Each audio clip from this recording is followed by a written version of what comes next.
Hello, everybody, and welcome back to this week's episode of the Bikini and the Brain podcast. It's Ashley K. Fit up in here with Adam Bowe coming through your speakers, through your screens, through your car stereos. We're all up in your ears. What's up? What's up? So, guys, I hope you guys are all doing well, having a great Monday.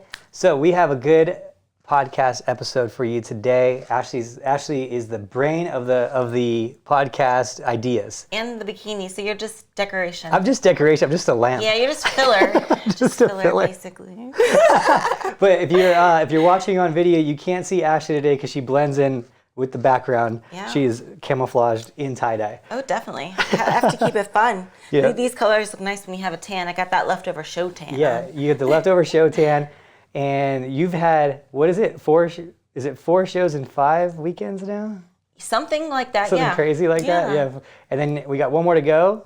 5 shows more. in 6, well, one more We're just getting started, Adam. one more to go in 6 weeks. And then it's like, and then there's 3 weeks after that, I think. So, yeah. Closer than that. Poor Ashley's skin with the tan. Yes, a lot of people don't realize when you do shows to shows like this, it takes a toll on your skin. Yeah. Like it's scrub, tan, dry out. Scrub, tan, dry out. And it's like, if you've competed before, you know the competition tan is so much more extreme than like a salon spray tan. So this stuff lasts a long time, but it doesn't come off like you would think. It doesn't come off like gradually. It comes off in chunks. But basically, you need to get it all off before your next tan. And usually this stuff is so dark and powerful that like, it usually takes longer than a week if you weren't scrubbing every single day. So I have been scrubbing my poor skin cells all the way off. My skin is so angry. Skin cells are off. Yeah. I'm going to be one big scab here soon. Yeah, you are. So anyway, with today's episode, we are talking about... We are going to be talking about like excuses, but I think we need to give a little update too. Yes. Of the weekend before, because we said we would. Just a brief update. Yeah. Before we get into it. So... I want to, so, okay, guys, there was a show this weekend. It was As mentioned. It was in San Diego at the Muscle Contest show. Shout out to Tamer and Tarek. They put on, honestly, like the best shows. They're just so awesome.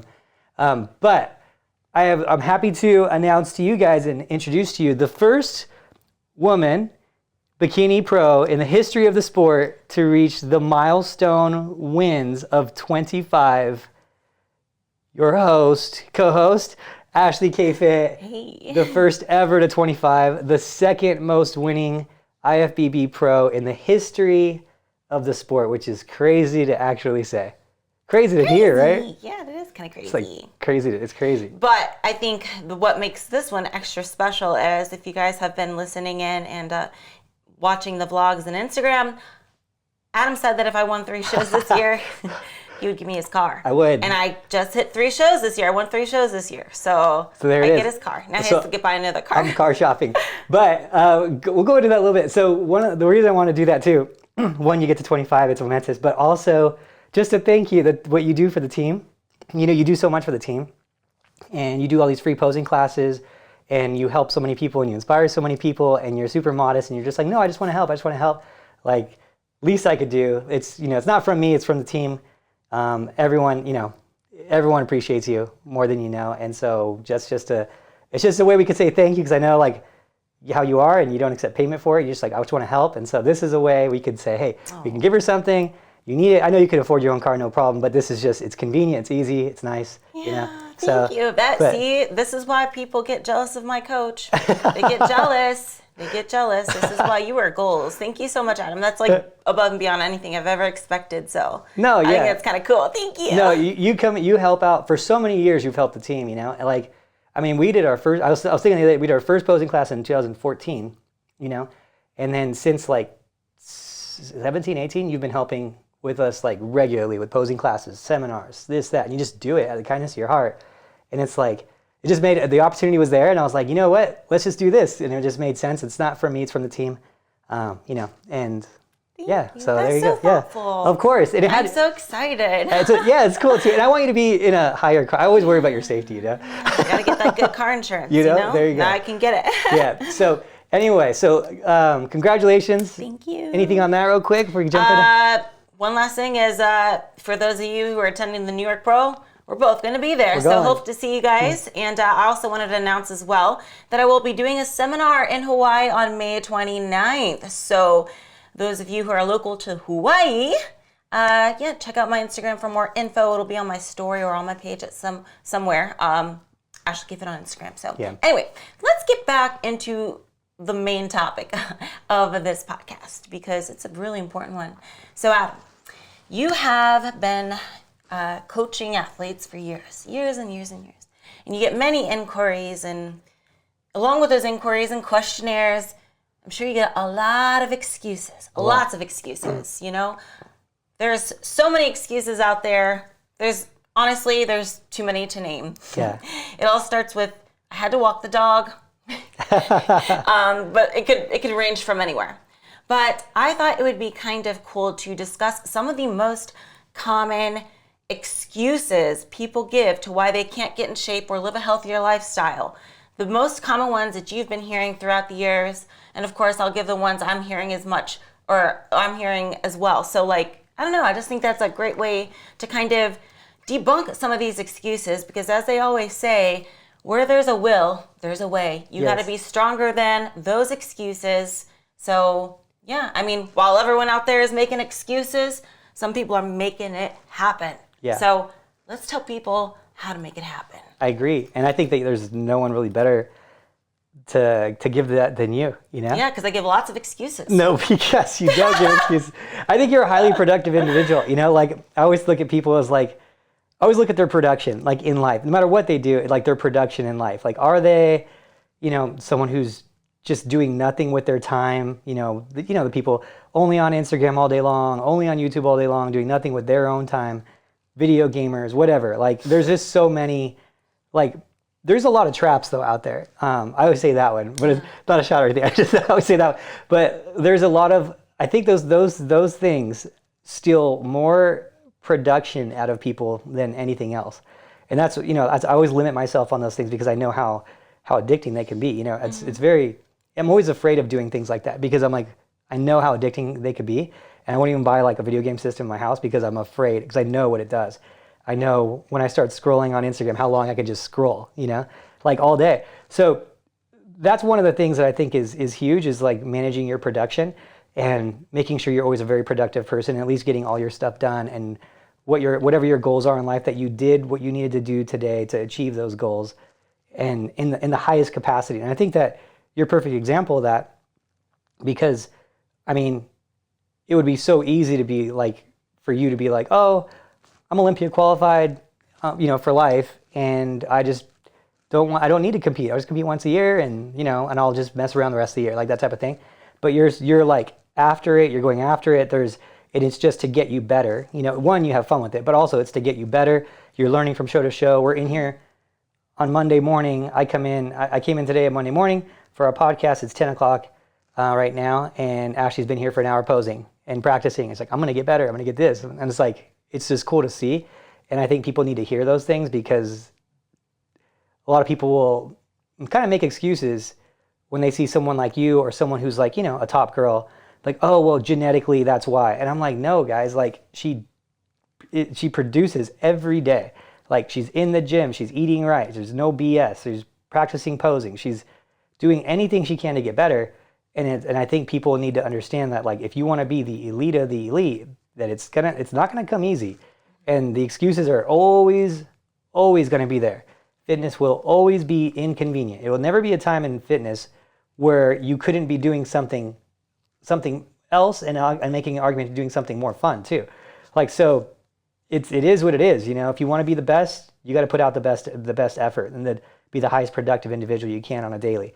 So yeah, I think that also goes for procrastinators as well. They're using every excuse to find that absolute perfect timing to start. Oh yeah. And they just give excuse after excuse and they're just procrastinating. But just like you said, there really is no perfect timing. But you'd be surprised sometimes.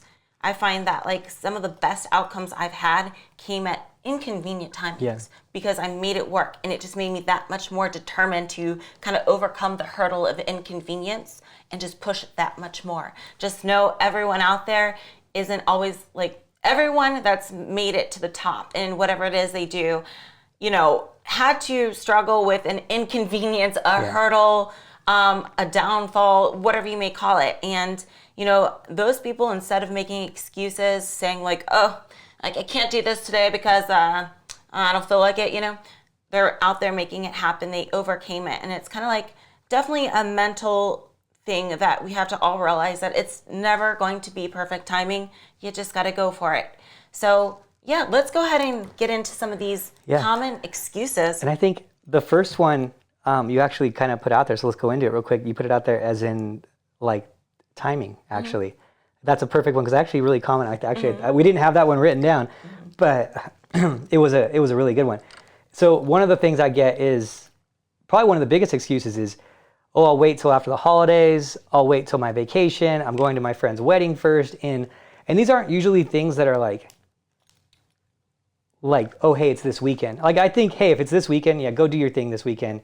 Start on Monday. Like, that's cool. Like, if you're thinking about starting a fitness plan and it's Thursday and you're going on vacation, Friday through Sunday or whatever, Friday through Tuesday, I'm agreeing with that. Go ahead and do that. But if your vacation's like 8 weeks from now and you're going on a trip, your friend's wedding is 3 months from now, and you're like, oh, I think I'll just wait till after that because when the bachelorette party happens and the wedding, I know I'm not going to stick to my plan. Like, you're gonna wait 3 months for 2 days? Like, you're gonna waste 3 months for 2 days and come in and start your plan when you're 7 pounds, 5 pounds heavier because you decided, like, that doesn't make any sense. You're gonna lose 3 months of progress because of 2 days. To me, that makes no sense. The problem is with like fitness is it is inconvenient. It's never gonna be a good time to like just start because there's always a reason. And especially like most of our listeners are worldwide, but most of them are American. In America, you have so many holidays. I mean, the bank is closed like every other week. It's crazy, There's this holiday and that holiday and this whatever month and this whatever month. And it's like there's constantly birthdays and this and that. And it's like so many freaking holidays in the United States, And so there's always going to be a holiday. There's always going to be a birthday. There's always going to be a friend's wedding. It's just always going to be something. And there's always an excuse that you're going to wait until after that happens, after your whatever, So if you really want it, like, start now. Like, there's never going to be a convenient time besides, like, it's just, there's always going to be an interruption. And that's what I always tell people is like, I'm like, fitness is going to take you years to reach the top level, years.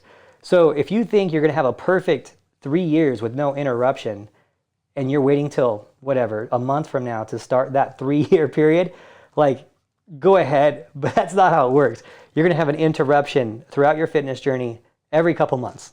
Something's going to come in. Either you find a way to stay on plan and you can progress, or you make an excuse and you regress. That's simple as that. So that's what's up. Perfectly stated. Yes. So I think another common excuse, which is, the perfect timing is definitely like an umbrella because many excuses could go under the I'll do it later kind of excuse, right? Yeah. But I think one of them that we can really specify is I don't have time to work out. So that could be because of an event, or maybe like you have a really hectic job schedule and you're busy and you're got to drop off your kids here and there. But you know what? There definitely is a time to work out. You just have to find it yourself. You can't have somebody like, how do I say it? You got to think for yourself at some point. You can't have somebody telling you, oh, no, you can work between this gap in your lunch break, or you know what I'm saying? It's kind of like, if you're not careful, you can find yourself giving these excuses. But if you really take a look, take a step back and just think, well, you know what? Actually, I could work out before I go to work. I just have to wake up an hour earlier. Yeah. So there's always like a little gap where you can work out, even if that means doing cardio first thing in the morning and then lifting after work, if that is it. Yeah. No, I think that's a really common excuse. And I think the problem with the excuses is like, if you tell yourself this long enough, then you genuinely start believing it.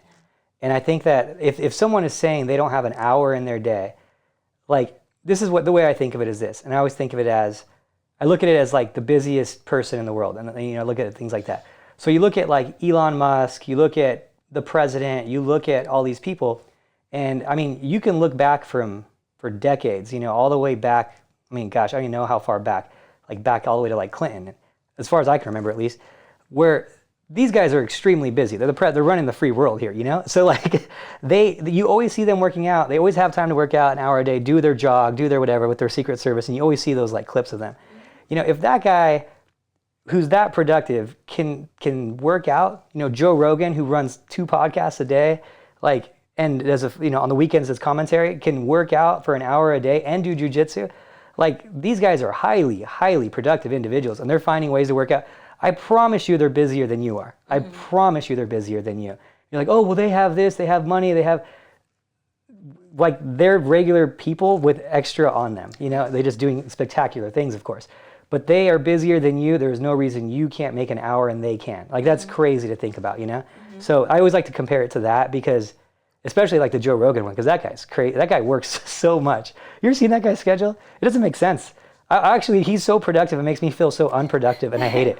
Him and Elon Musk make me feel so unproductive. And but Joe Rogan, he does 2 podcasts a day, because he does the MMA one and the regular one, and they're 3-hour podcasts sometimes. Then he does, usually he does a comedy, he was doing a comedy show like every night, or 2 to 3 nights a week. Then he's writing a new comedy show.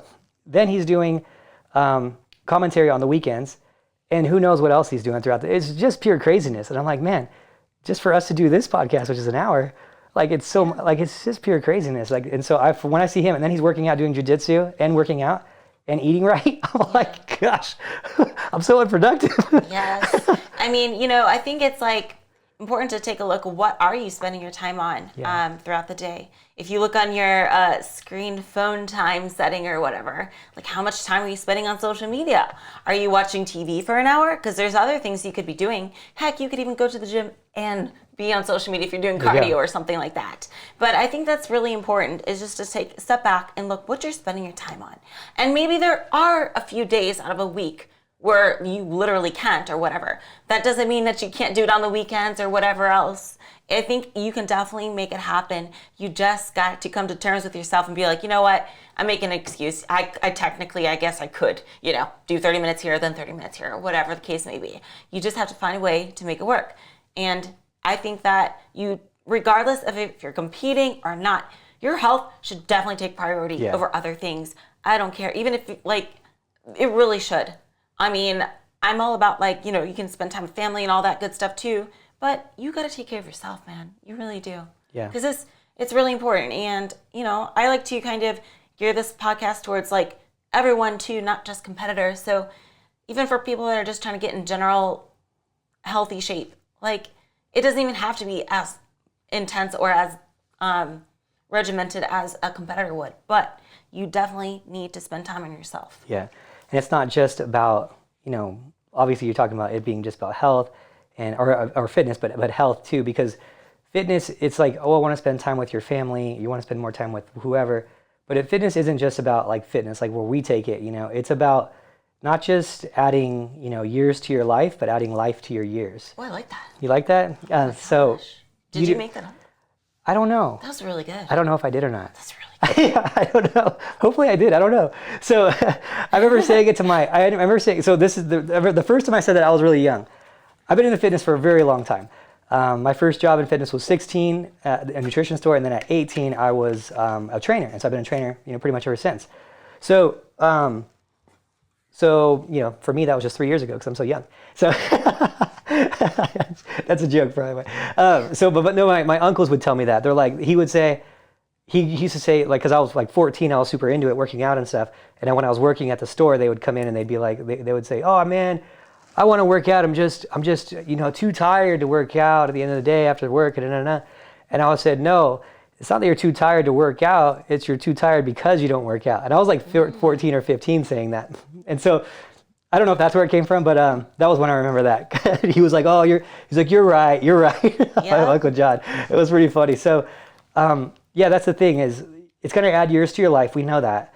But the quality of life you're going to live if you're healthier all the way through, like when you're, you know, 35, 40, and you're taking care of yourself, you're going to be significantly different when you're 70 years old with the work you put in now. You know, it's kind of like an investment, like a Roth you know, right now, like investment that you're putting in when you're in your 20s and 30s, and it's going to pay off when you're in your 60s and 70s. You might not see it so much right now, but it's going to pay off big, and you're going to live a lot more comfortably because of it, because you made smart moves when you're younger.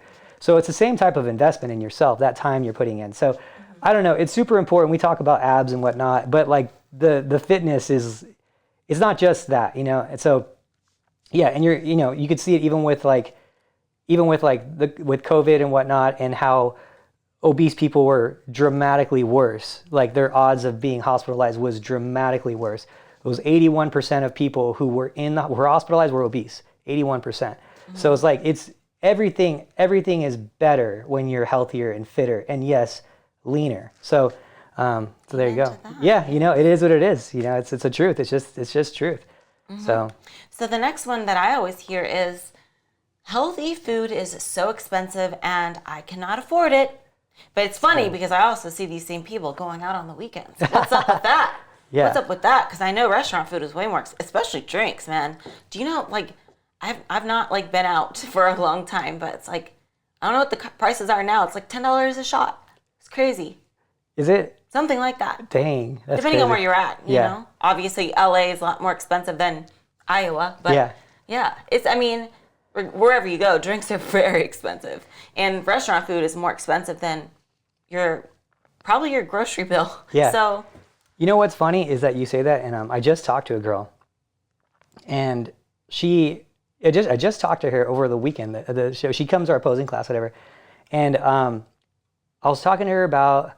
So she was in school, So obviously, when someone's in school, they're they're paying attention to their budget and stuff, and she was saying about the cost of competing. She's like, actually, what's crazy is that because I'm so regimented on my diet, and I go to the store and I get like a few things only, she's like, I'm in and out of the grocery store real quick. I know exactly what it is, so I don't waste time in there. I just get my turkey, my vegetables, or whatever, and I'm out, and I do it like every 3-4 days.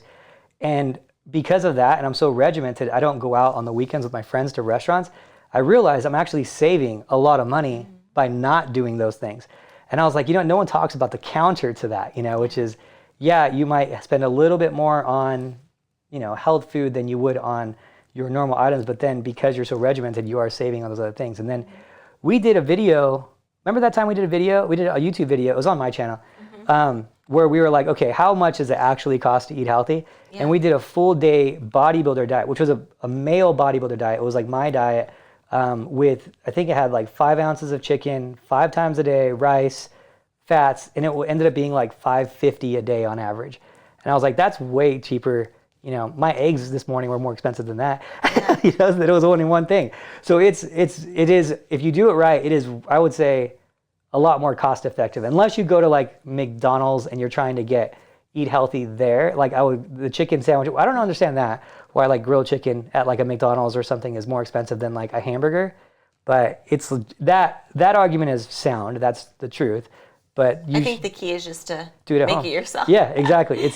So yeah, health food. I would say debunk that myth. Yeah, and also too, I would say that like if you're trying to eat, because there is another argument to it that some diet foods are more expensive, but they're like the kind that we don't necessarily need. Yeah. But they're more for like to satisfy our cravings, right? So like, for example, a sugar-free barbecue sauce is actually more expensive than the regular barbecue sauce. But do we actually need that sugar-free barbecue sauce? Probably not, Yeah. But I think like if you stick to the basics, like you said, like the rice, the chicken, the beef, the vegetables, it shouldn't be that much. And especially if you buy it in bulk, like at Costco or something like that, like you can definitely, do this for pretty cheap. And also I might add, you know what I love to do?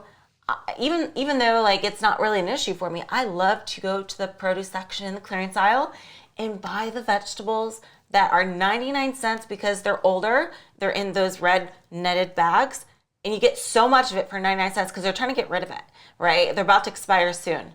So what I do is I buy a whole bunch of those, cook it, and then I freeze most of it and just leave the ones that I'll use for like the next few days, but freeze most of it, and then I'm good. Like I get my vegetables so cheap, but also trifecta. But like, if I'm kind of applying this to like the people that aren't, sponsored by a food company. But, I think that's a good option too. It's just to buy foods that are like about to expire and then just freeze it. You can freeze a lot of things. You just got to cook it first.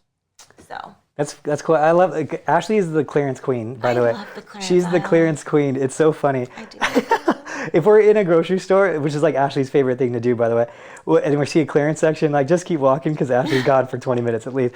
But she's really good at finding things. I used to make fun of you for it, and then all the deals you kept showing me that you'd get, I was like, okay, she's onto something. Yeah, it's like treasure hunting. I have my little spots picked out in the grocery store, and I hit those clearances first. Like I hit the clearance in the produce, in the bread, in the freezer, in the dairy, in the meat, like in the pantry. I know where all those spots are. I'll go there first. It's like treasure hunting, I swear. It's so fun. It's such a common thing with you bikini girls too. It's such a common thing. They like good deals too? I wouldn't say the clearance, that's like a you thing, but every bikini like pro, like it's funny, if they come out to visit, they used to come out to visit me all the time in like Denver and stuff at like prep center. They'd be like, oh, just drop me off at Whole Foods or drop me off or whatever. And they'll be like 2-3 hours just having, it's just so, it's so common. It's like, I can't do it, but. Yeah. I mean, I would say this too, while we're on the topic of, saying it's too expensive. Don't shop at like Whole Foods. Yeah, that's. And I would say even too, sometimes these organic foods and stuff are more expensive. I personally don't see the need to do that. No. I mean, that's more of a belief upon the individual. Yeah. But just so you guys know, I don't shop organic or whatever like that. It's just more expensive. I just don't, especially things like bananas. Like if there's pesticides, wouldn't it be on the outside? You're taking it off anyway, right? I don't know how it works, but don't quote me. But Yeah, I'm just saying, I personally believe that you don't need to. You just have to wash off the vegetables, obviously. Yeah, no, I think there's a lot of hype behind that. And in terms of what most people are looking for, which is aesthetics that have zero application, like it's going to make any difference to it. So internally, I don't know. I have never studied that. So yeah. Okay, so the next excuse goes, sugar-free items are unhealthy and you're better off consuming full sugar products rather than chemicals. I hate this. I hate this. This is like a rant. People like want to criticize everything that like is sugar-free or lower calorie. Oh my God, it's just a bunch of chemicals. But like, I hate that so much, Yeah. So they'll kind of convince themselves. Like, let's say they have an option at wherever they're at to have a Diet Coke or a regular Coke. For those people that are making excuses, they'll say, better off just getting the regular Coke because the diet's just full of chemicals anyway. Yeah. Like that Coke isn't. But guess what? Everything is a chemical, literally. We are made of chemicals. The air is a chemical. Everything's a chemical. Yeah. So they use that. They'll just say, oh, the sugar-free is bad for you, so real sugar is even better. And I feel like that is definitely a big hindrance to progress and health. My favorite one was, it was when, I think it was Cali Muscle, and Kenny KO, he was like interviewing people at the Olympia. I think it was him. And he goes, he does those like natty or not videos, and he goes like, he's like, are you natural to like Cali, I think it was to Cali Muscle. And Cali goes, everyone's not natural. You ever drink red dye number 40? And it was like the funniest thing because it's so true. Like there's no one on the planet, like everyone's definition of natural is going to be completely different. Like even like right when you're born, you're given things that aren't natural and chemicals, right? So like it's just funny. Like it's just, how do you define that? And so at what point do you cross over where your own definition of, oh, that's chemicals and that's not, it's like you've been having them your whole life. Like good luck getting away from them at this point. You can't even get it. Like I think it was like the actual soybean now, like finding an actual soybean is like impossible in America. They're all GMO. They're all like modified soybeans now, right? So like it's funny that people are like, oh, you shouldn't have that because it's GMO or it's chemical. Yeah, I'm like, you should just have the real sugar syrup instead of the sugar-free because it's better for you. Yeah, and I'm like, and they're like, oh, it causes cancer or whatever. And I'm like, if you actually see the study of like the aspartame and the mice getting cancer, it was in relative amounts to the weight of the mouse. It was so extreme, and it wasn't even still definite that it caused cancer. So it was like, it may, if you had your body weight in aspartame every day. That's a lot. Yeah. It's just unrealistic. Like these studies are like unrealistic on the amount. So there's still no signs, and people can research this themselves. There is still no signs or links to like aspartame and Diet Coke being a carcinogen in the amounts that we consume. Like nothing has been proven on that still. So, and it's been, I would say at this point, it's past the test of time. I mean, gosh, Diet Coke. I still hear people say it all the time. Because they hear one study and they just hear someone repeat it, and that person didn't know the context of it. Or some article from freaking some news station or. Yeah, they always overload it too. Like anything is bad, it's crazy. The studies will always, you can do anything to the point where it could be harmful for someone, for the most part. You can run to the point where it's harmful for you, but everywhere up until that point, it's good for you, right? So it's like, it's crazy how they do these studies sometimes, and it really skews like people's minds because they don't research into it because it's like really long. There's like, oh, end result said this, it's like confirmation bias. I want to know that it's bad for you, so I'm just going to read whatever I can that says it is, and then I'm just going to not even research any of it and just say it's bad for you. So, yeah, no, you got to look at these things. So, Diet Coke's been around. I mean, gosh, what? I don't even know. The 70s, 80s. So, I mean, we're talking 40 years plus without any. Like at this point, it would come out. People would be getting massive amounts of cancers if that was just causing it, because everyone drinks Diet Coke, So, it's. Just be smart. I think like people that are using this as an excuse know that real sugar tastes better. And it does, but they don't want to come to terms that like, that's like the clutching onto that. I got to drink this real sugar one because the sugar-free one's chemicals. Cause cancer. Can't do it. Yeah. I'd rather just drink the real sugar. And that's definitely not the ideal scenario for getting in the best shape or being healthy. So, you don't even have to do any Diet Cokes if you don't want to, but I hate hearing that excuse. It's better off just drinking the real one. Like, nah. You want to hear a funny story? My ex-girlfriend, we were going to the grocery store, and she was definitely like a purist, like organic, everything. It was always, and I always paid for the groceries, so it was always like super expensive. I'm like, why are we getting this like $8 a pound chicken versus like $2 a pound chicken? Like so, we'd go to the grocery store, and it was always like crazy expensive. And it was, for me, I just knew that there wasn't that much benefit. And then one time she was getting these it was like the peanut butter, like the frozen peanut butter and jelly, like pastry strudels. I don't know what they are. They're like, what they are? They're like frozen. Uncrustables. Okay. And then I was like, no, you could either get organic everything, or you can get organic nothing and the Crustables. I was like, you can't, if you're going to be spending this much money on eating only clean foods, then you can't dirty it up with this. That's the deal. I would take it even a step further. These people that want to do all organic, all natural, non-GMO, well, that means you better not be using any lotions, any hairsprays, any hair dyes, any makeup, mouthwash, toothpaste, blah, blah, blah, blah. So you think that if chemicals had an effect on your body, do you think that the only way to have an effect would be to consume? If it was a thing, which it's not. Do you think what about let's take a real harmful chemical like radium, right? You didn't have to eat it to get the cancer from radium. You could put it on your face. You could, they had creams and stuff. Yeah, that's actually so I'm just saying, for those of you who want to do that, and you better be living in a bubble too, because this pollution out here, this pollution, you better be living in a bubble. Like, there's no way to avoid it, basically. That's a good one. If you want to look at it that way, which I don't, because I don't live in fear and I don't give into the fear mongering, but just saying. Yeah, no, that's a good one too. That's funny. Yeah, so that's what I was telling her that. I was like, either you go all the way or you go, so that was our fun argument. We ended up getting regular chicken. Oh, and the taste for strudels. There you go. So it's pretty funny. Oh, that's funny. You know her too, it's Marie. It's funny. Oh, yeah. She's great. Okay. Shout out to Marie. She listens to these.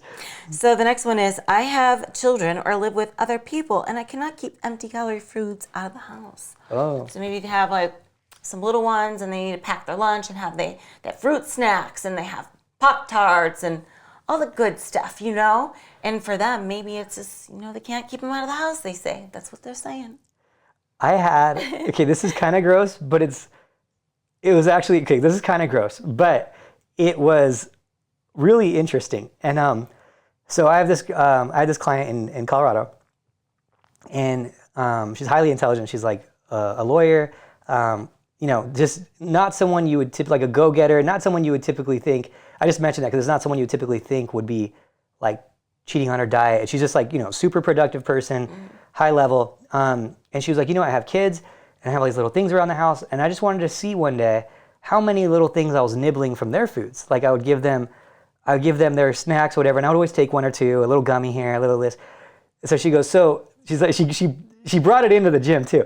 And she's like, and I don't want to be gross or anything, but I just needed to see it. I just needed to see it. I needed to feel it. I needed to whatever. She's like, so every time for a day, I would just do my normal thing, how much of their stuff I would eat in little bites here and there. I'd take a little handful of syrup, this, that. She's like, and then I put it in my mouth for the taste of it.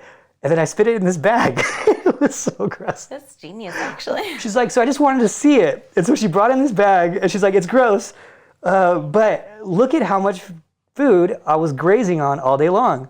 And it's all crap food. She's like, it's all calorie dense, like there's no, what do you call it? Like nutrient free, basically foods. Like it's just empty calorie food. And it was like, she had a Ziploc bag and it was like, probably like 30% full. It was a good amount full. Like it was a little, 2 inches dense at the bottom. But it was all like little gummies and little snack treats and Cheerios and things like that. And I was like, man, that's crazy because this is probably like, 600 calories or so, something like that, maybe 8, like of just wasted calories that you weren't counting into your day because you were just grazing on foods. Mm-hmm. So it was kind of cool to see that, but because I know there's probably a lot of moms that can't get away from that. Mm-hmm. But after that, she made the choice, after she realized it, she made that decision. She was like, okay, I'm not going to let this and the temporary satisfaction of taste get in the way of my goals. Right. So, yeah. That's true. And something else you can do if you're really like concerned about it, if you're packing your kids' lunch every day or have them have snacks every day, there's places you can keep it that's kind of like an inconvenience for you to go get. Like let's say out in the garage, right? So maybe you go to the garage once a day to pack the kids' lunch or grab a few things you need to pack their lunch. And keep it somewhere out of sight, out of mind. That way, like, you have to basically get up and inconvenience yourself to go find it or get it. Or at the top of the pantry where you have to stand on top of the counter just to get it. Places like that I think can be very helpful because you're not thinking about it and you might be on the couch and you might be walking in the kitchen and be like, it's all the way up there, forget about it, Yeah. So I think that's very helpful as well. I don't really expect everyone who is competing or whatever to kind of force their children to eat the same diet. Yeah. Of course not. But having it out of sight, out of mind, I think is very helpful. I think one of the tips that actually Anya does, which she's talked about before, like on our earlier podcasts of how she used to struggle with food. When I give her like nut butters on her plans, so now she does almond butters, but before when we had like just peanut butters and stuff like that, she would use like a jar, and then she'd always go over on her jar. And it was kind of frequent for her to do like an extra tablespoon, an extra this, whatever. So what she did was she started buying those little individuals, and then she froze them. Mm-hmm. And so like however many she's supposed to have that day, she would leave them out, and then they would thaw out. And then the other ones, even if she wanted them, they're frozen. Mm-hmm. So like that was a good tip too. So I was like things like that. You could even freeze them and then put them in your kids' lunch. And then they can, by the time they get their lunch, it'll be unfrozen, So there you go. Absolutely. So the next one I have is, diet foods are gross. This excuse. So you know what, for me, a lot of people ask how I'm able to keep this diet going for so long, If you guys, it is impressive. Yeah. It really is. And I guess to be honest, I don't even crave things that are too bad for me anymore. I don't crave like French fries. I don't crave nachos with cheese. I don't really crave that stuff. Every once in a while I'll crave like something that's slightly sweet, but nothing like a cake or anything. If I crave something sweet, I'll have like a protein bar. But I've learned to flavor and season my food so it tastes differently every time. I can make a chicken and vegetable meal taste so different from each meal. By the way, I prepare it, cook it, season it, and condiments. Right? So I could grill it. I could put it in the slow cooker. I could put it in the oven. I could dice it up and saute it, And same thing with the vegetables.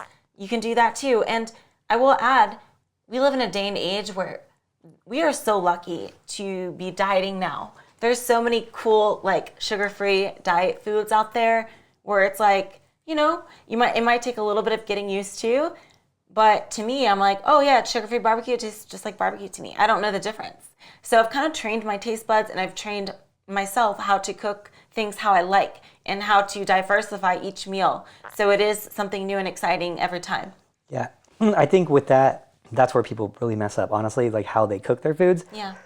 because pretty much everyone, when they start doing prep, they think, okay, I mean, there's some people that are even so extreme where they like boiled chicken and they're like Ew. just boiled chicken and vegetables, or, maybe they'll cook it in the pan and then chicken and vegetables, and it's the same thing over and over again. Yeah, that's going to suck. That's going to suck no matter who you are, no matter how dedicated you are, that's going to suck.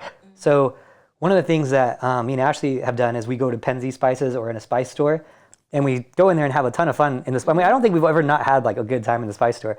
I don't know if you can do it now, but we used to go in and smell everything. I wonder what the rules are on that now. But like you go in, you open it, you smell it, you're like, oh, let's try this with this. You talk to the spice girl, and these girls are like, it's funny, the people that work at the spice store, I feel like they're all like just retired people trying to do something and have fun, and they just like cooking. And it's not like a money thing for them. They're like retired, whatever, teachers or something. And because they're all like, in that age range, like 60 and over, and they're like, oh, I do this with this, and they just give you all these tips, and they're so helpful and so like happy to help you. Like they're always so, like they just know all these tricks. And then you learn, and then you go home and you take them and you go back and you see the girl again and like, hey, I tried this and this worked good. What do you think? And they're like, oh, if you like that, then you would like this. And so it really does make a huge difference. I think that's like the biggest thing people need to understand, is that you can make the same meal over and over again. And the other thing too is you can switch meats up. If your coach is telling you can only have tilapia or you can only have chicken, like you need a new coach, because that doesn't make any sense. Meat is meat. If it's the same fat, the same content of fat, it's the same thing. Like you can have a lot of meats in exchange for a lot of different meats, and it'd be the exact same end result. You can have a lot of different vegetables in exchange for vegetables. You don't just need asparagus. You can have there's around 11 vegetables or so that have almost the exact same breakdown of like fiber, carbs, sugars, all that. Then they might have like one or two difference, but it doesn't make a big difference at the end of the day. And then with you doing like eating those foods, the other thing too is like when we talk about diet foods, we're so like privileged to live now, because I was around in supplement stores, when I was 16. So I was like 22 years ago. And the metrics bars that we had were like bricks. Like you ate them purely because you had to, because you were at work and we thought we had to eat every 2 hours, and you just had to have something that was easy to eat.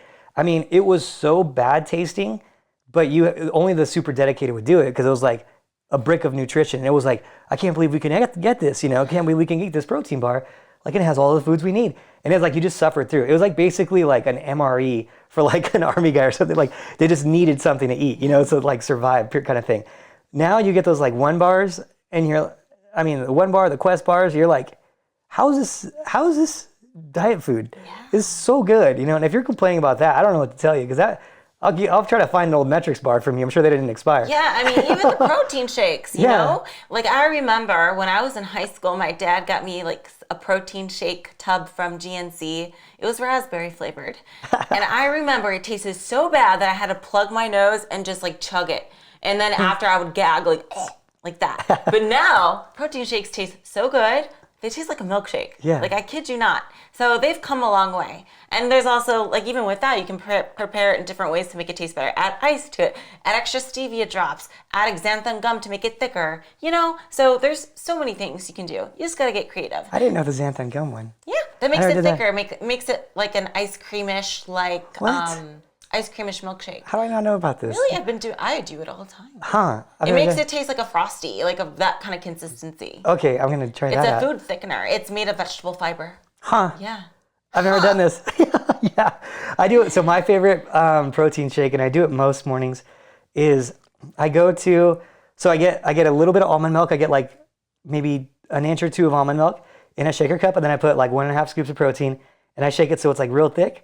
But then I go to Starbucks and I'll get like a iced coffee, and then I put that in the iced coffee, and then it tastes so good that way. Yeah, it's a great alternative to a creamer. Yeah. But I will say, depending on what diet you're coming from, like if you're coming from like I have fast food 4 times a week, I have toaster strudels for breakfast, that kind of diet. If you're like planning on making a complete 180 and, really changing your life around, I think it is difficult the first few weeks to get used to the new diet. But I promise you eat something for a period of time that you like, or at least even can tolerate, you're not going to view it the same. Like you just kind of have to retrain your taste buds. Yeah. Because before you know it, you won't want that burger and fries. You'll be like, no, I want chicken and cauliflower cooked my special way. It's like you really have to train your taste buds. I think even on a smaller scale, when I go in from off season to where I'm a little bit more relaxed to in season, it is sometimes even difficult for me a little bit to kind of get used to like, okay, chicken, vegetables, So sometimes like those cravings linger a little bit, but once you do it for a while, the cravings, for me anyway, tend to slowly go away. Yeah, I think I would agree with that too. And I think that's I see that being actually really common where people don't even crave the food anymore. Yeah. One of the things like that I've done, because I've done keto for a long period of time before too.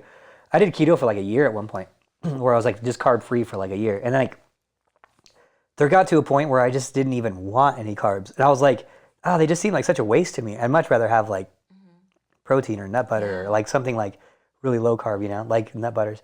And I started just doing like cauliflower rice. And it was, I don't know, there's a point where I just don't even miss them anymore. So it's so easy for me now just to cut them. And I'm like, I just cut them. And Tori's the same way because she did keto for a long time too.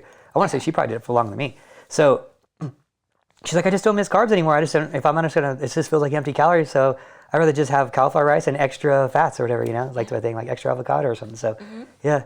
Cool. I feel the same way. I just don't look at food the same way, but in a good way. Like I look at something like unhealthy and very full of empty calories and I'm like, is that really worth it to me? Yeah. Is it really worth my progress? Is it, I'd much rather have a very filling and nutritious meal that I know is going to keep me fuller longer than waste it on something that's just going to I'm going to be hungry in like 15 minutes. So Yeah. I don't know. That's just the way I look at it. It's like a mindset thing, but also your taste buds, you got to retrain the taste buds, but they will come along. Just be patient, okay? The next one that I hear a lot is quite similar to one of the first ones that we mentioned. This one is, I don't have time to cook healthy, Yeah. But I think it's interesting because I saw one of your videos from probably 6 years ago, how you cooked everything in bulk in a pressure cooker. That is so old, yeah. You are very wise, but that's a pretty good way to do it. Cooking things in bulk and freezing a lot of it. A lot of people don't realize, hey, you can freeze a lot of this stuff. You can cook food. If you have a free day, cook food for the next few weeks. And then, just pull it out of the freezer when you need to. Yeah. But why don't you give a little rundown on how you used to prep food for a long time, and you kind of had in it one pressure cooker pot or whatever. Yeah, it was great because and I can still do it, but we get one, it's like one cooker. What is it? Slow cooker? Yeah, maybe a rice cooker or something. Yeah, it's like a rice cooker type of thing. It was a crock pot. Crock pot is what it is. Yeah. And literally, I would just get a thing of chicken, like a big thing of chicken. I think the most I would do would be 7 pounds of chicken or something, 8 pounds of chicken. And you just literally, my prep time was this: open up the crock pot, dump the chicken in, close it, leave for 4 hours. That was it. I think you also put potatoes in there too. Yeah, everything. Yeah. Yeah, you just put the potatoes and chicken. Yeah. Oh yeah, at the same time I did that. Yeah. I put the potatoes on top and it would steam. It would steam the potatoes. Come back and everything's done 5 hours later, and just throw some seasoning on it. You're good to go. Yeah, and just put it in the containers or whatever. Yeah, the cooking one, that one really does answer the cooking time issue. Yeah, just you could get 2 of those and they're $50 and do all your cooking, and literally do all your cooking in 2 minutes and then just walk away. Yeah. Yeah. And then for those of you who can't afford it, meal prep companies are awesome too. They can be very, very helpful, especially if you're traveling a lot. If you're on the road, you can get it delivered. We use Trifecta. Do. But there's, that's an option for you guys out there too, is if you truly don't have enough time to cook, and if you have the money for it, then, spend it on your health, because it truly is probably definitely the most important thing in your life is your health. Because without your health, what do you have really? Yeah, and then also Trifecta. So I use Trifecta. I've been using them for 2.5 years or something. Awesome food. it's just so easy and convenient and tastes good. And actually, they use really good quality products too. But there's always in your, let's say you're I don't want to do it every week. Maybe it's just a one time I need to do this thing because I have whatever family's in town. There's a lot of places, especially Chinese food places. There's one in Colorado. There's one, Tokyo Joe's in Colorado, where you can just go there and buy it in bulk too. In Colorado, you could buy, I think it's a pound of grilled chicken from Tokyo Joe's for $9. and you just be like, hey, I want you guys to prep, 5 pounds for me this week, and you just walk in, walk out. Your food's taste, it's seasoned, and they can even give you like this. They have a sauce called the stevia-yaki. So it's like stevia teriyaki sauce, and there's all these like things you could do. And so that's another one. The Chinese places will do it for you too. You just got to call them and ask them, and they want to make money, so they'll do it. True. Next one. I'm too old to get into shape. I hear sometimes some people will say that. I'm just too old to get into shape. I think it's such a bad mindset to have, because it's like, what does that mean? You're hopeless now because you're older? Yeah. Like, no. That's not it. Not it. Yeah. And and I always like to use this example too, is that, especially like, I like this one because we don't dive into this that much, because we do get messages about this, and they'll be like, hey, can you do one on women like over 40 who want to compete, or women over 50 who want to compete? And I'm like, well, it's such a niche audience that we don't really get to niche audience that we don't get to really, like, we couldn't do a whole podcast because most of the people listening are like, in their 20s or so. But here's the thing. What you do now, like we said, quality of life, what you do now pays dividends then. And the example I like to use is a girl named, her name's Gigi, or Gidget. And she did the Chicago Pro like a couple years ago at 48 years old.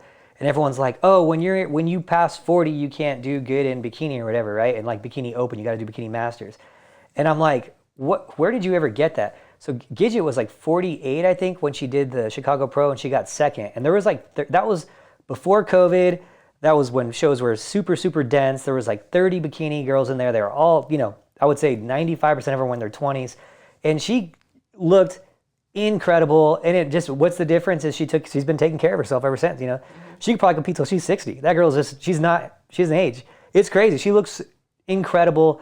Looks like she's, their body's just the same as yours 25. So what you do now matters then. And then going into this like a little bit more physiologically too, there's the one thing I hear a lot is, oh, when I turned, after I turned 30 or after I turned 40, whatever, after I turned 50, it just was so hard for me, right? So I'm going to give you a breakdown of this, because this is truth, and I've looked up to it and I've researched it, because I was like, well, maybe there is something to that. I'm in my 30s, and so I'm like, maybe there is something. Let me look at this. And so I was like, is there a physiological reason why something would change and be harder for you when you're older? And there actually is not a physiological reason. And especially these days, there's definitely not a physiological reason that you can't at least solve. So what happens? Why is it harder for people to be leaner when they're older than when they're younger, right? Well, the reason is came down to something that was quite simple. This is the thought process behind it. This is what people think. So after you are over 20 years old, you tend to lose a little bit more muscle. So every 10 years, they say you lose about 2 pounds of lean mass, right? So if you're 40, you've lost 4. If you're 50, you've lost 6, that type of thing. Well, lean mass, skeletal muscle especially, is a metabolic tissue, right? So, if a pound of muscle burns, let's say, they say it burns anywhere from 8 to like 25 calories a day, based on how much you move and what you're doing with that muscle, of course. So if you have 2 less pounds and you're burning, let's say 50 less calories a day, or let's say even 40 less calories a day, over the course of a year, that's a lot of calories that you would indirectly like have a net gain on over the course of a year, because it's 40 every day for 365 days, and you do that for 10 years, and it's a compounding amount of calories. So yeah, you're gaining extra body fat because you have less muscle, but we got to break it down. Let's go one step farther. Why do you have less muscle? Why are you losing muscle when you're getting older? Well, you're losing muscle when you're getting older because most everyone is living more of a sedentary lifestyle. When you're younger, especially if you're like over 40, when people over 40, which is close to my age, was younger, we all played sports. We didn't have all these things. We didn't have, an iPad to keep us from going out and playing sports and doing active things. So yeah, when we were younger, we were doing a lot of active things, and we had a higher metabolic rate because we're always moving. We had more muscle because we're always playing sports, and then, and you get to 30 and you're working behind a desk. Of course you have less muscle. Of course you're moving slower metabolically. Of course it's harder for you to eat the same that you were eating and stay just as lean. So you can't expect that. So how do you counter that? Well, it's really simple. You're already doing it. You're working out, you're eating right, and if you're working out, you shouldn't be losing any lean mass. You should actually be gaining lean mass, and therefore the whole age excuse is kind of thrown out the window. The only time the age excuse will be relevant will be, okay, maybe you're producing less testosterone or less growth hormone or less whatever. Well, guess what? You can also get that fixed now too, which we couldn't before. So there's like almost no reason why we can't dramatically either get rid of that effect of me getting older and it's easier for me to gain body fat, or me decreasing my aging process dramatically, because you can now attack it hormonally and just to maintain your levels. And that's where the biggest thing is. They already have doing rat studies where the rats are aging at there's actually one which is crazy. There's a rat who's aging at like a quarter of the speed. There's these two. It's crazy. There's two rats. One is you could see it looks older, and then one looks like a little baby. And they're like, yeah, we just are doing anti-aging things. And I'm like, so it was skinnier, it was younger looking, it was everything. So they're already doing that. And so yes, you can take advantage of those things. And it's not saying, oh, you go on PEDs and all this stuff. It's just saying, hey, you maintain your levels from optimizing your hormones and check it. And most likely there's nothing wrong anyway. The people who are having a hard time with losing body fat are probably just more sedentary and are probably not working out as much as they used to. And that's the reason they're having it. So there's so many ways around it now. And seeing it, as I'm seeing it go more and more and more, Dexter Jackson competing at the Olympia at 51 years old. You have guys winning competitions at 50 years old, things like that. You have fighters coming back at like 45 years old, which was unheard of years ago, these things. And so people want to use that age excuse because it's an old excuse. It's not a current excuse. This is not 1960, Babe Ruth trying to hit home runs at 40 years old when his testosterone is down. He's not lifting weights. He's not doing anything to maintain his youth. Like, this is a different age. You could dramatically change that process these days. So I say it's easy, it's available, take advantage of it. And that one it's maybe back in the day was an excuse, but now that's done. We've already figured it out. So I would also like to add on to that, even if it were to be true that your metabolism has lowered throughout the years, even if that was true or whatever, because of the muscle loss. I would also like to just point out that everyone has a different, like, I guess you would call it metabolic setting, which means like me resting throughout the day, I might burn 1,500 calories. But then again, there might be somebody that's 20 years older than me that can just have a resting metabolic rate of like 3,000. Yeah. So we're very diverse in that. So your age doesn't necessarily correlate with how many calories you burn throughout the day just resting. And that's just different for everyone. I know you have clients that are really higher in calories and they're not even the youngest, That doesn't necessarily correlate. That doesn't mean like the youngest people have the highest calorie burn and the older people have the lowest. It's not, I don't even know if there is any consistency with that. Do you think that there is, or do you see like a pattern? I have one client, I won't say her name because I'm talking about older clients, but I have one client who is older, and I think she's over 40, and she'll know who I'm talking about. And she's at like almost 5,000 calories right now, and she's bikini. And that's over twice me. Yeah, and her, you've posed her and stuff, and I'll tell you it. And then I have Louisa, who's, I want to say she's like 25, 28, something like that, who's also eating 5,000 calories a day. And there's like, it's just, that's crazy. Bikini girls, that's so rare. Just so you know, that's not a normal thing. What would you say the average is? Like maybe 1,800 for an average bikini girl? Yeah, I would say like off season. 2,000 range. 18? 2,000 range in the off season, like maintaining. These girls are both lean gaining, so we are pushing the calories, but we're not letting them gain any body fat while gaining calories. And it's just, we just let their body tell us where to go, and that's how I always approach everyone. Is just whatever your body says to do, that's what we're gonna do. There's no preconceived notions of how many calories you should eat. We're just gonna check in, and how you respond is how we're gonna adjust. That's how it is. And so there's no difference of. I have another girl who's actually she's almost 50, and she's in that upper tier of calories too. She's not at like 5,000, she's at like 3,600.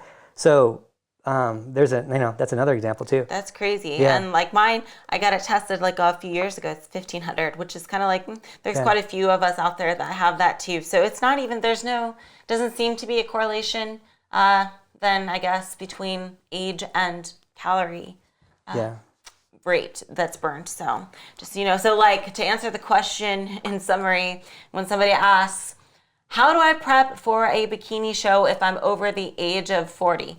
Then the answer would be just like everyone else. Yeah. Okay. That's really that's really like everyone else. one of the reasons why we can't do that podcast. So like, can you do one specific to people who are like over 40, over 50? And I'm like, you guys, it's the same thing. There's zero difference. There's no difference. Yeah, it's so funny. Yeah. It's like we better start, I don't know, doing something. It just doesn't even make sense. Yeah, it's exactly the same. There's no difference. And the girls, like another example, like Holly, who I think you've posed Holly before too. She's one of, she turned pro, I want to say she turned pro at 50. And she was competing against girls that were like in their 20s in Denver, and she was winning classes, beating them all. And I'm like, and they're like, oh, when you're 50, I'm like, no, like if you're good, you're good. It doesn't matter, you know?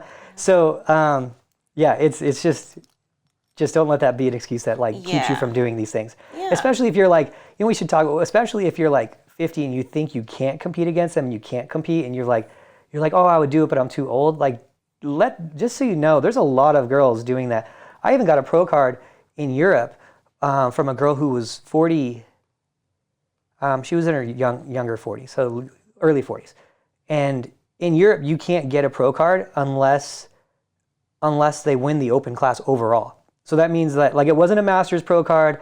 It wasn't like, you know, people want to say, oh, well, they got a master's pro card because they competed against, you know, people that are like 45. Nope, I got one when she was competing against 20-year-olds in that division in the open, and she won the overall and got it. So like, yeah, there you go. So that's what's up. Yeah. Okay, so we got time for one more. It'll be a little combo one because it kind of falls into the same category. A lot of people might say, my genetics, they just won't allow me to lose weight or get into shape because, you know, I'm big boned or the rest of my family is overweight. And they might also say, you know, well, ever since having kids, I just can't get back into shape. They may see something like that, which, you know, is unfortunate that that's like already in their head. They already counted it out. Like, yeah it's not going to happen because of my genetics. Well, I will say there are very few rare genetic disorders where that might be the case. They are very rare. And I think like the body positivity movement tries to really push this, but it's such a rare thing. It's, you know, I don't want to like overspeak on a term that I'm not, you know, that knowledgeable about, but I do know it's super rare. I guarantee you probably don't have whatever. I think one of them is where your appetite hormone never shuts off and you just keep eating and eating. Like it's just, but they like to kind of push that as like, oh, my body wasn't meant to be smaller. I was meant to be 300 pounds, you know, but that's an extreme case, obviously. But I hear a lot of people kind of use that anyway. I'm big boned or my genetics or I had kids so I can never get back into shape. Yeah. Well, I'll go a step further with this one because I am pretty researched on it, and I will say that all of them are excuses. So, and if they don't like that, I mean, I'm funny because I'm definitely the advocate, and one of these days that will be like where I pursue things is pushing this a little harder and going down the avenue of exposing the lies that the body positivity movement, the healthy at any weight movement has, and they already don't like me for that, which is great. So that means I'm getting recognition when they realize I'm speaking the truth. It's funny because the more right you are, the louder and more aggressive they get. And it's funny. I'm like, how are you going to battle me with logic and science, or are you just going to yell louder and just call me names? Right? It's like because I'm up for the debate, believe me, and I'm going to win it. But the reality is that no one is a victim of their genetics. And if you look back at the history of time and you look back at like just history, right? And it's funny is that people talk about genetics like it's so rapidly evolving, right? And I'm like, let's look at like a couple hundred years ago, right? People are like, Adam, that's generations and generations ago, right? It's 20 generations. It's different now, right? Humans are still the same, right? Nothing has really changed since then besides convenience of food. So back, a couple hundred years ago, if you got fat, that meant you were rich. People were like, how'd he do that? He's rich. Like, he must be rich. How'd he do that? It was like a sign of wealth. It's like driving a Lamborghini. It's like, look at this belly. I got it made, baby. Like I'm rich. So that's how it was because food was hard to get, right? So how is it, and now we talk about time and everyone's like, oh, there's 10, 15 generations ago. No, not really. If you look at like 200 years ago, like people live like 80 years, 70 years, right? That's like 3 people ago. That's how much you're evolved from, right? Like 3 people from like 150, 200 years ago, right? Like it's not crazy as like people think it is. Like it's a few people ago. You know, it's not like everything's changed so much. Now all of a sudden we all have to be fat. Look back in the 30s when everyone was moving, there was no electronics, nothing was convenient, food was hard to get. Like how many people were obese back then? There wasn't, you know, for the most part, America was very, very fit. You look back then and like the average size woman versus the average size now is totally different. And then the women now who are larger are going to be like, oh, it's genetics. It's my genetics. I'm like, really? Because your great grandma was always lean. She was always a size 6, a size 5. You know, I don't know why you're a size 16 because you're genetics. That doesn't make any sense, right? So that's an excuse that needs to die, and we need to look at the science of those things and be like, okay, and just be like a real slap in the face on it. Like, am I actually just saying this, or do I just like to eat and not move? And the reality is most people who are like at that extreme like the convenience of eating good tasting foods and don't like to move very much. And I admit, it's easy to be fat these days. You know, we're so privileged in a way where we actually have to try to eat less. Can you imagine that? Like, that's crazy to even say that out loud. It's like, oh, I'm so rich. I just have to try to not spend more money. I have to like try. Like, I just have so much money that I have to just try to I just have to try to spend it. It's so crazy. Like, it's the same scenario in a different way, but it sounds so crazy to say it in a money way that like, it's stupid. You're like, that's stupid, Bill Gates. Like, even Bill Gates wouldn't say something stupid like that, right? So, but we do it with food. We're like, oh, there's so much food around. I just have to try to eat less of it. Like, it's so crazy, right? Like, I just have to try to eat a little bit less of it to the point where I won't kill myself, you know, and knock 20 years off my life. And you say it out loud and it's like, man, that's like powerful stuff, right? And like, it's not your genetics, it's convenience of everything and the ease of access of food. And even our sport is kind of funny because people are like, oh, I'm starving, I'm this and that. And I'm like, dude, you're eating like how everyone ate in the 30s, like 40s and 50s. Like, they didn't have all this crap. Like, the only thing different is you're not eating whole milk. But like, the reality is you're eating chicken and you're eating vegetables and you're eating all these healthy foods but we're so like used to this like taste of food that we think we're sacrificing, right? And it's all mindset, right? Are you actually sacrificing, or are you just eating like everyone did until like 30 years ago, like 40 years ago, for the history of time, you know? And it's all these like super privileged people who like just don't think about how hard it was to get to this stage, and all the people who've like put in all this stuff to make everything so good for us now that we actually have to try to be regular. Isn't that nuts? Mm-hmm. It's nuts. So I can go off on this one for like ever, right? I'm a strong arguer for this topic. But the reality is that look at history, look at the average obese person back 100 years ago, and you have a really hard time finding them. Like, it just wasn't there, you know? Now you look at the average obese person, and it's like over 50% of America is obese at this point, and there's 20% are morbidly obese, and now all of a sudden everyone has bad genetics, right?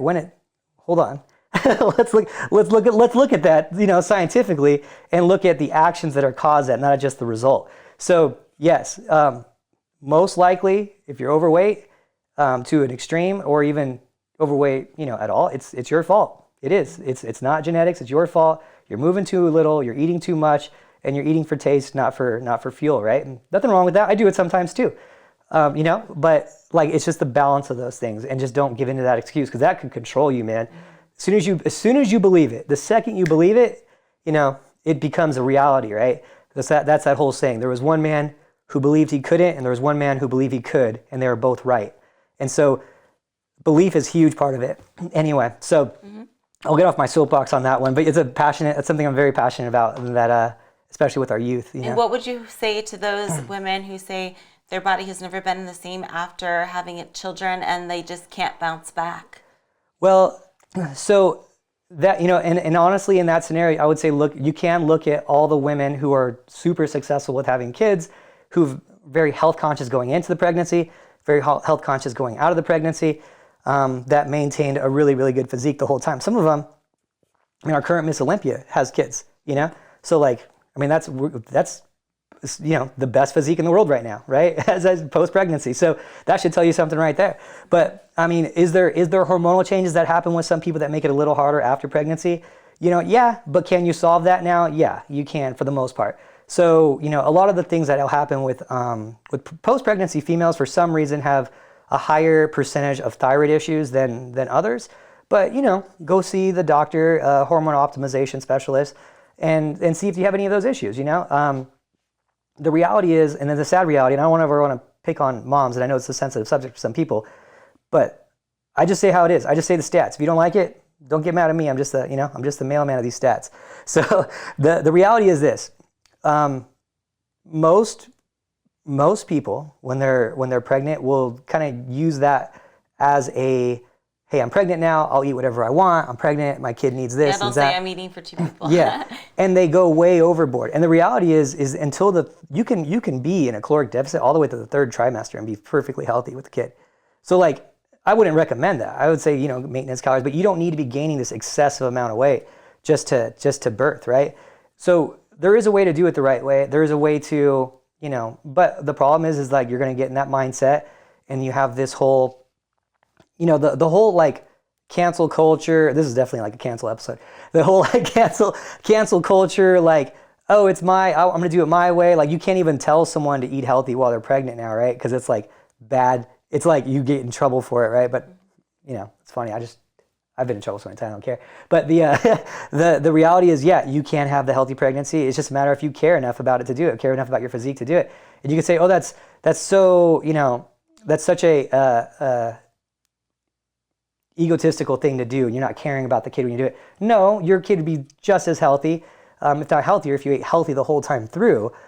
And it's really just about what is important to you. Do you want that or not? If the question is, do you want it, is one thing, and the question is, do you value it's another.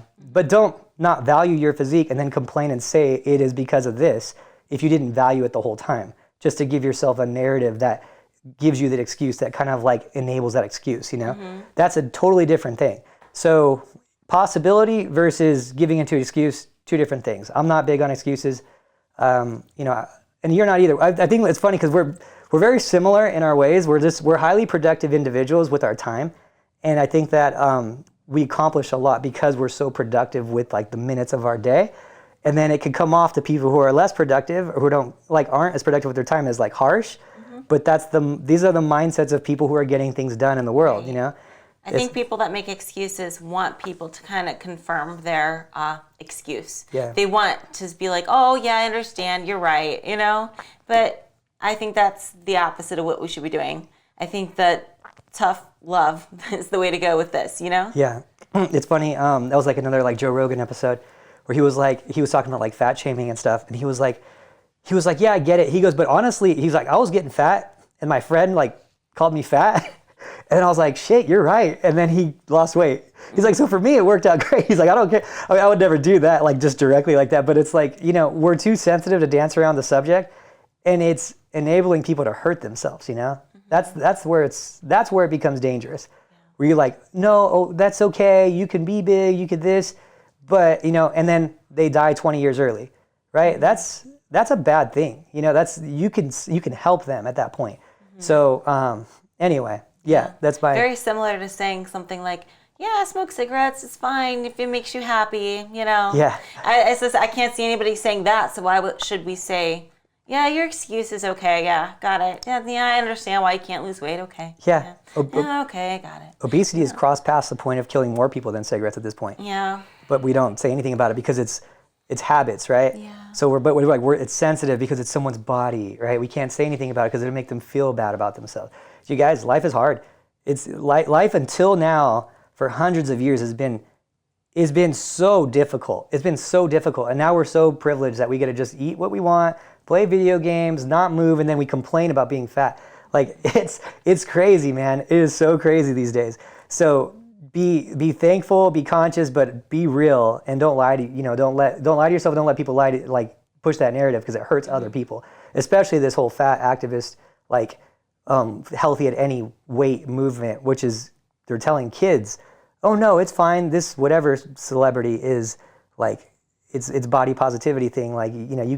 It's just crazy. You know, I'm like, no, it's not. It's killing people at a rapid rate, taking off quality years of their life and years where they don't feel good about themselves too, you know, putting themselves in positions for diseases at a much higher rate. If 81% of people, I just think about it this way, 81% of people who ended up on ventilators were obese, right? What if those 81% of people were healthy? We might not even have during COVID? Yeah, during COVID. Like we might not even had a shutdown because you couldn't justify it. You know, so now it's affecting everyone's life. Selfishly, right? Selfishly, let's just put that argument out there, right? If 81% of people if all people on ventilators and 81% of people weren't hospitalized because they're obese, like now it's affecting everyone's lives for the negative because now more people are in the hospitalized, and you know maybe we wouldn't have had shutdowns if only 20% of people who were hospitalized. So you know that's not a great argument because people aren't gonna like it, but that's the truth. Why can't we talk about stats? So there we go. So there you go. Be stronger than your excuses, guys. Where there's a will, there's a way. Don't give in to those pesky excuses. But before we end today's podcast, super long podcast for us. Is it? Yeah. So before we end the podcast, I just want to say this Thursday, May 13th. Oh gosh. Is Adam's birthday. So if you want to wish him happy birthday in the comment section, or if it's not even Thursday yet, you can wish him a happy birthday early. So do that. Wish him a happy, spectacular 25th birthday to Coach Adam. Yes. The best coach there ever was. Yep. Best coach there ever will be. And as Frida said, happy belated pageant Mother's Day. Yes. It was yesterday. It was yesterday. I that slipped my mind. But happy Mother's Day, pageant Mother's Day. Yes. And yes, I'll be 25 again next year. And the year after that.